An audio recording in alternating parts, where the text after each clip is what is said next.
After using the Sony Xperia Z3v, Sony managed to step up into my list of some of my favorite technology companies. With the Z3v, there are some things they really nailed with the phone, which will be pointed out, but there are some other things that I just don't like, but that's pretty much the same with every single device.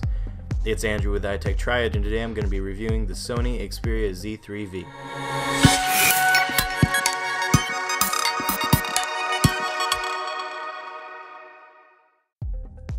The Sony Xperia Z3v rocks a 5.2-inch 1080p LCD tri-luminous display, a Snapdragon 801 processor, 3 gigs of RAM, 32 gigs of storage, which are expandable via microSD, IP68 water and dust resistance, which is important, 20.7 megapixel rear camera, 2.2 megapixel front camera, which isn't very impressive, and built-in Qi wireless charging, and a 3200 mAh battery, which isn't removable.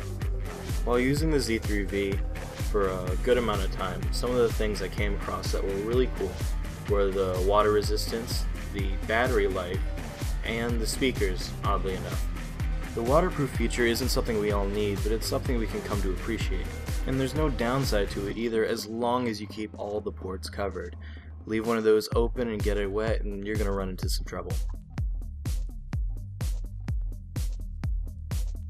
And when it comes to battery life, the Z3 gives me about a day and a half on a full charge, and if I use it heavily, then it'll give me about a day. But another great thing about it is the Qi wireless charging, which is a smart move because in order to obtain a charge through a cord, you need to open those flaps, which can get a little annoying to do because of the waterproof, but Qi charging makes that a lot easier. And the quality that comes from the speakers wasn't too great, but the fact that they are on the front makes it a lot easier to enjoy everyday media like YouTube videos or music. Here's a clip to sample some of the audio. When you're so far beneath the floor, everything's a ceiling. We dug it down as deep as we could, just like we planned it.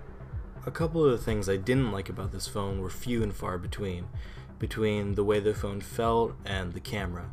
For me, the phone felt a little boxy and a little heavy, but I did like the corners and the glass on the back, which gave it a nice little luxurious feel to it. And with the camera, even though there are 20.7 megapixels, it's not how many you have, but how good the camera is in itself. Most of the pictures I took were a little washed out, and most of the color had run dry from them. And even though detail is pretty important, it isn't everything with a camera. Another really good thing about the Z3v is the software. It was light, quick, and easy to use, and with very few bugs in it. It wasn't really laggy or heavy. It felt like everything was light and quick, and you really knew where you were. So with that said, I never really had any problems using it, even though I did like to add my own launchers just to give it my own type of feel to it. So if you don't want this phone for the waterproof or the camera, make sure you do look at the software, because it's really good on this phone, and I really did enjoy using it. I know this wasn't a long, lengthy review about the Sony Z3v, but it sure did point out some key points that I really did like about the phone, and some things I really didn't like. So if you're looking for a phone that has pretty good software and a nice little build to it and is waterproof, then you might want to look into it. But if not, you might want to go searching through the many phones that are out there. If you enjoyed the review, please leave a like or a comment below. We really do appreciate it. And as always, we'll see you next time.